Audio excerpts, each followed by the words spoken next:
Hey everyone, thanks for tuning in to Near Disney. It's the Wednesday show where us panel of local real estate experts and Disney enthusiasts get together to give you all the Joe that you want. No, I'm sorry, that's for some reason the Y just burned out. It was there, but For anyway, sure. just in case you noticed, now you can't unsee that. But anyway, all things within a 25-mile radius of Cinderella's castle, we're covering it. But first, let's cue the theme song.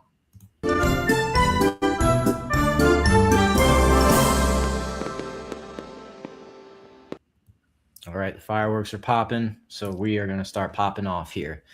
And Right. yeah, we'll introduce ourselves first, real quick, just to give you an idea of who the panel is. But definitely, you introduce yourself in the chat. Let us know who you are, where you're watching from. If you have any questions for us, even if it's about stuff that we're not talking about, chime in. It's all about viewer engagement here. We do this literally for you. So Yes. I'm Elijah Lewis. My phone number is on the screen here with Florida in Motion Realty. They call me the Prince of Real Estate here on Near Disney. And in the sort of Brady Bunch square beside me, we have. I'm Sue Koptieff, also with Florida in Motion Realty, and they call me Aurora. And we are really glad to have you tonight. Thanks for joining us. And down below. Hey everyone, I'm Virginia Carlson, also known as Cinderella here on the Dream Team at Near Disney, and my phone number is on the screen as well. And we're happy to have you joining us here on our Wednesday show. That's right. You know, the live chat only lasts as long as the stream, but the comment section goes on forever when you get to save our number. Yeah.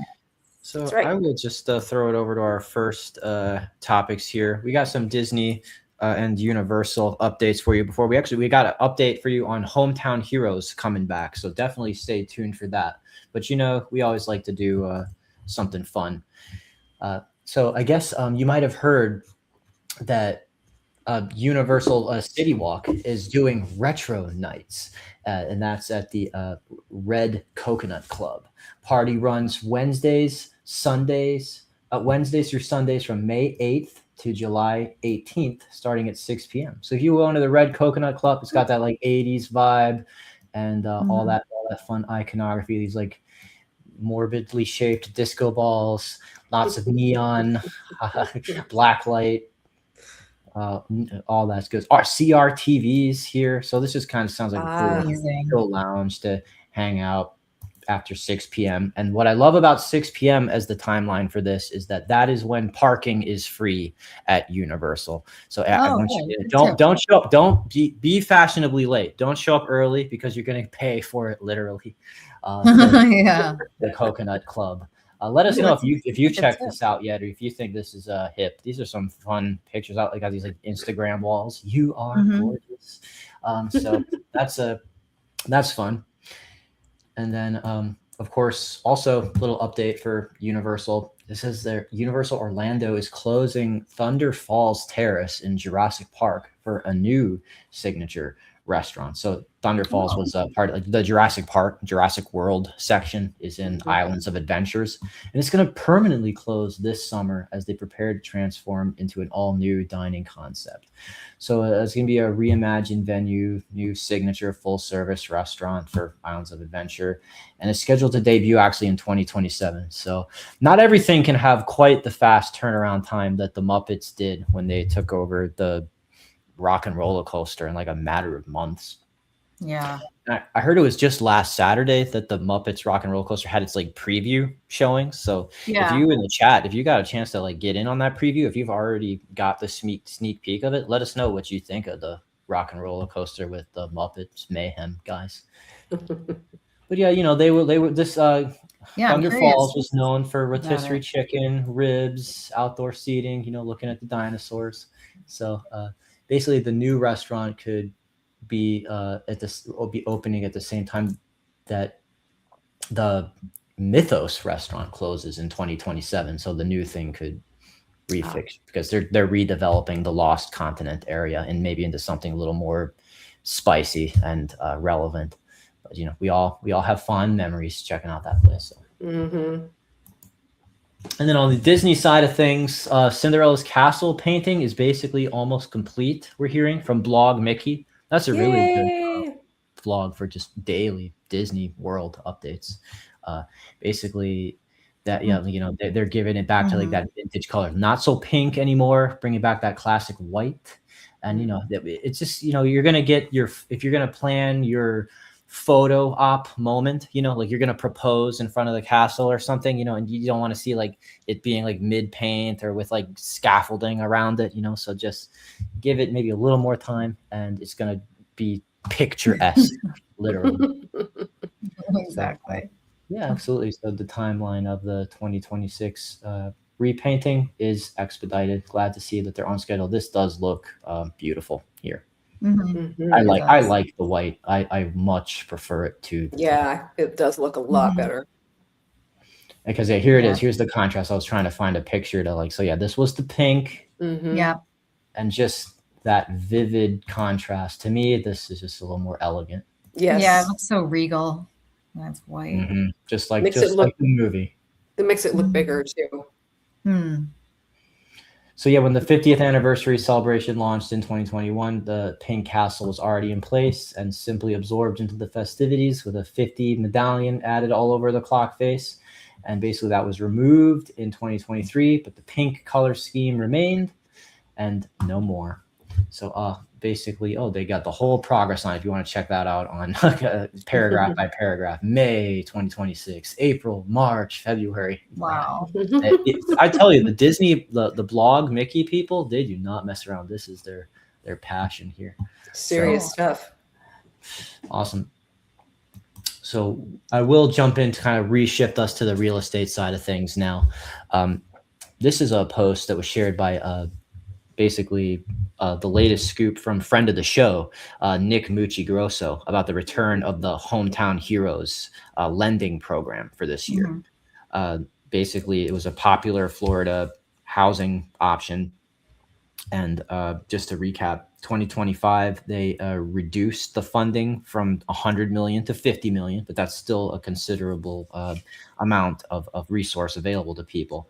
And just clarified that the occupational requirement will be frontline workers who can get in on this. So that's your medical workers, your firefighters, your teachers, military, veterans, people getting in on Hometown Heroes, kind of aptly named, a way to respect the people who sacrifice and really give to the community.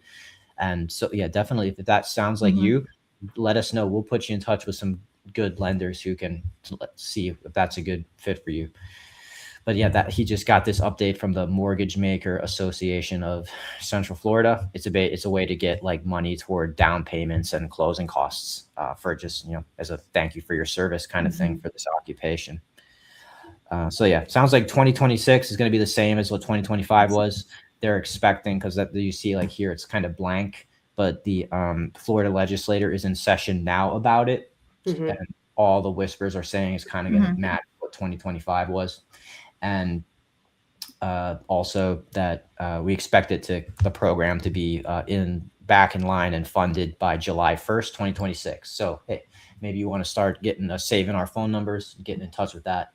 If you are in that like teacher, firefighter, military kind of background, medical worker, and definitely we thank you for your service. Yes, frontline and civil. That's great. So, Sue, I think you found this housing market update article that can kind of like bookend off of that.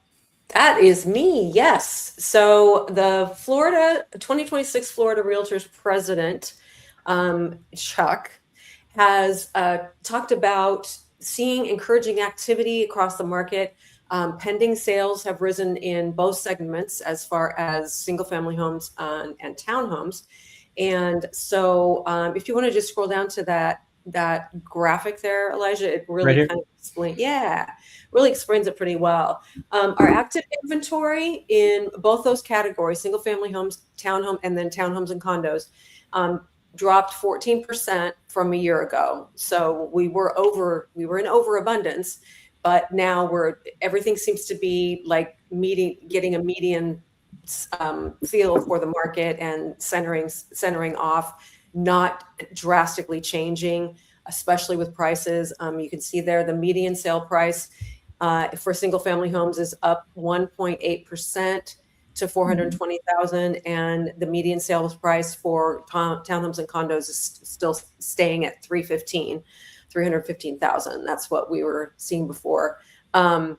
Time to contract is 44 days on the market with your single family homes, and 56 to 60 days, 60 days on the market versus 56 last year for townhomes and condos. So that also has not changed all that much. So what I like seeing is that we have good active inventory. It's not super low, but there is a lot out there, especially when you factor in the new buildings, new construction that's going on everywhere. And it's still a good median sales price. The sellers are reaping a little bit of equity benefit, and yet everybody is, the prices are kind of holding the same. They're not crashing, and they're not like screaming through the roof like we had, have seen in the past. So I thought that was encouraging. It's, when the active inventory falls year over year, and actually it was, this is the 8th straight month of year-to-year closed sales gains, especially with condos and townhomes. And so that we're coming close to a month on that, or excuse me, close to a year on that. And so that's pretty solid information, statistics too, as well. Yep. Yes, definitely. Thanks for that market update. That's some very fresh data. We're just coming into May, midway through May now. Mm-hmm. All right. And then also just on the ahead, before we go back a little more into real estate, we just kind of want to share our value of our market here. You found some fun topics about just how we're going to spend a 3-day weekend coming up here for Orlando, Virginia. Oh yeah, good. Okay, yeah. So there's lots going on this Memorial Day weekend, and it is like officially summertime when it's Memorial Day weekend. So there's lots of cool stuff going on in and around Orlando. Some things, you can do things like go to a Crown Royal tasting. You can go to hotels that have, events and live music and things like that going on. The Grand Lakes Orlando is having a glow summer, and Memorial Day glow summer, and it's the 22nd through the 25th. And I thought this looked pretty cool. It's a seasonal celebration, and there's like a Memorial Day feast. There's a 5K you can run. There's water slides and movies under the stars. There's really cool stuff going on all weekend long, and the weather's going to be great. A little warm, but just drink lots of water. Just wear lots of cool stuff. Yeah, bring a hat. There will be fireworks. You can find fireworks. I know everybody loves fireworks. You can see them. And the glow summer night celebration that's going on all summer long will have weekly fireworks displays. So, you could be in Orlando all summer and see fireworks. Outside of Disney, of course, you can see those, but just in other places like public places, which is a good thing to find. But there's definitely lots going on, and some hotels have deals going on even at the beaches that are, maybe an hour or two away, like Clearwater or Cocoa. There's even hotel deals out that way. So just lots to do in Central Florida and beyond, just, when you're here, especially on the holiday weekend. Yes. So something to look forward to. And you can check out, I found that great list was on Orlando Date Night. That's a great resource for things going on in the area. Oh yeah, definitely check them out. There are things you'll learn about your area. You've lived here all your life, and you'll go, wow, I never knew about this place, or I never knew about exactly. Right. Exactly. And yeah, it's something to do. You're getting tired of the same old. OrlandoDateNight.com is going to be awesome. It's not just about, it's just fun things to do, not necessarily romantic. Yeah. So people right. can still have fun. I will throw Sue. I think you also had this article here about our Florida too hot. Oh no, that was me. That's Virginia. That was me. Yeah. So the weather is starting to heat up, and you'd think that it was kind of like you wanting to have like a mass exodus because it's too hot, but not really. I think Floridians can handle the heat, and we're going to stay put because we love to live here. But the new study shows that the people, just because it's hot and it's getting, summertime is always very hot everywhere, but especially here. But it doesn't necessarily make people want to get up and leave. And economic drivers definitely will win. People are still choosing to live based heavily on their job opportunities and housing costs and lifestyle appeals, which keep Florida on the top as far as a destination. So that's good news for us. And the long-term outlook is, the short-term impact of heat on relocation is minimal right now. And, rising temperatures could begin to intersect with surging housing and property insurance costs. But right now it's still keeping everything kind of even, and nobody's rushing to get away because there's just so many great things about living in Central Florida that we keep people here and keep bringing people in. So it's good news for us. Yeah. Exactly. I mean, routinely the story is like, oh, the snowbirds leave now or have already left by now. And that's gonna, because it's just too hot. But I mean, there's just, a little window in the mid-afternoon sometimes, right around now where it's like, ugh. But soon it'll start we'll get some kind of regular precipitation that should like make it, that the heat's not like so bad. And then by the evenings, they're great. I just love how light out. Like you don't get that seasonal depression right now. It's like 7:18 right now. It feels like it's like 4 p.m. I don't know. I have more energy to do more in the day because my psyche won't believe that I should be tired yet when it's like just still so light out. I moved from Washington State, and you're talking to me about seasonal depression in Florida? Oh, no, you don't have that. No, we don't. Okay. No such thing. Okay, just wanted to clarify. That's right.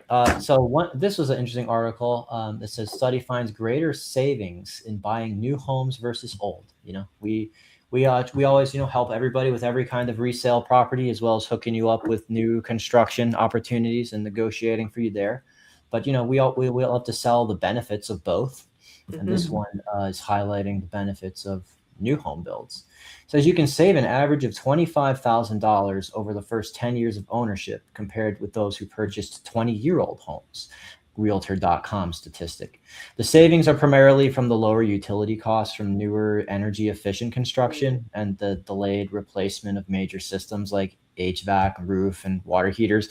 That is why when you work with us, we do get you like a home warranty, because even if the home, an old resale home like 20 years or something like this, passes the inspection report, stuff can still happen, or the inspector could miss stuff, and we just hate to have that happen to you. When we check in with you and, keep our long-term relationship going with you, we always love to hear, oh, I love the house. We hate to hear complaining, like everything went wrong.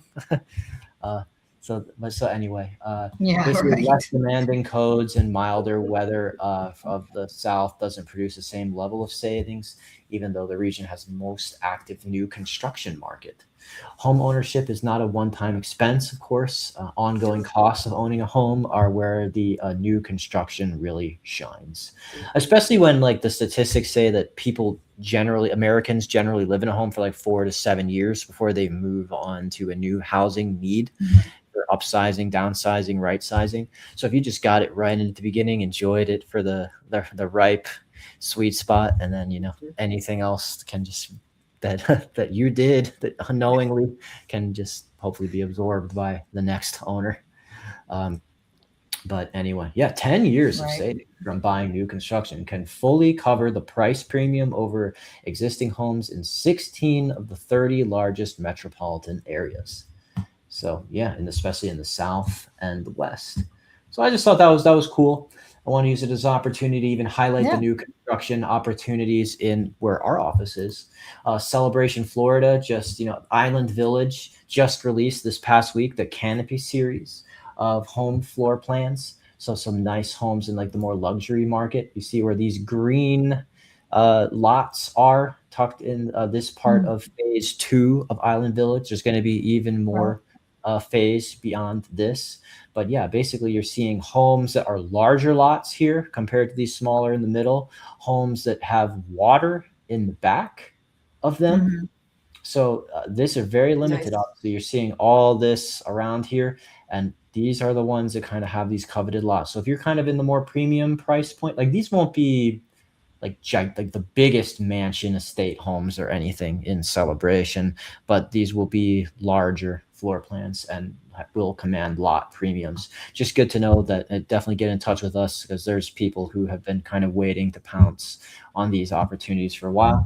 Yeah, new construction in the town that was built by Disney, still very much a thing. Get in touch with us. We have Yes, it is. awesome relationships with the Island Village new construction representatives, and we have kind of worked out some very attractive deals just by having that pre-established relationship. Like they want to do right by us and our people, and we would love to help you be our people. Yes, absolutely. And with that, let me just see what else I got here. Let's check the comments real quick, make sure I got to everything. But just a tidbit to throw in. I have it on good authority. I have not tried it myself, but my understanding is if you have an annual Disney pass, you are able to soar right to the front of the line for the new soaring ride. So, that's awesome. and the other thing, still some concerts left at Epcot for the concert series. The last one is on June 1st. And if you can believe it, we're almost to June 1st. So 2026 just whew. Oh, I know.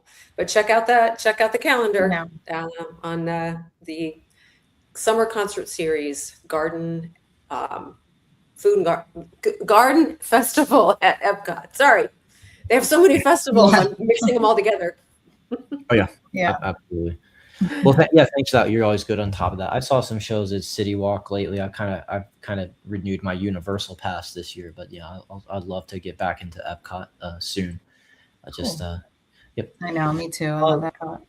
Oh, Epcot's awesome. Oh, and I spent a couple weeks ago, I spent 2 days at Epic, and the best thing about that park, the food is incredible. Okay, where did you eat? So good.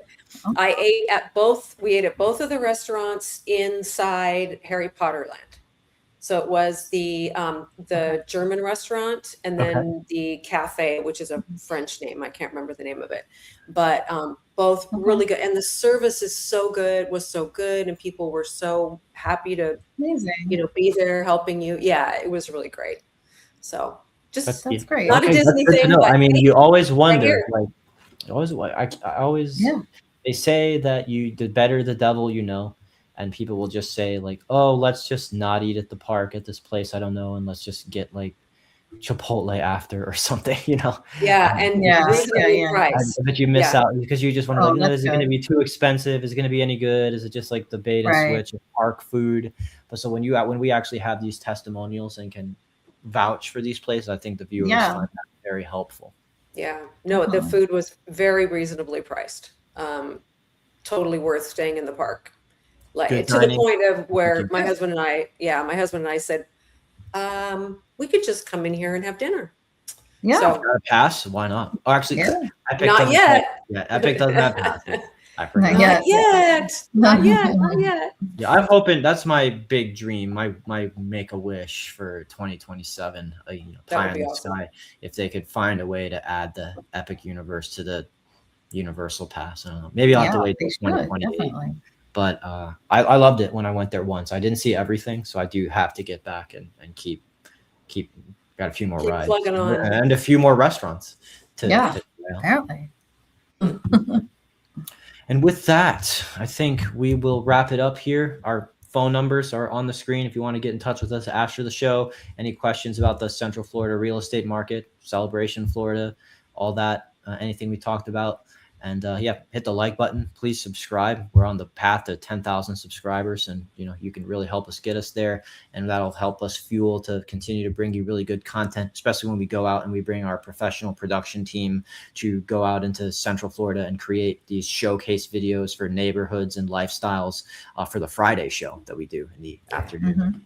So, with that, I think we'll say our goodbye, give you the Disney wave, and throw it over to Kim Hawk, the fairy godmother of real estate. Good night, everybody. Bye.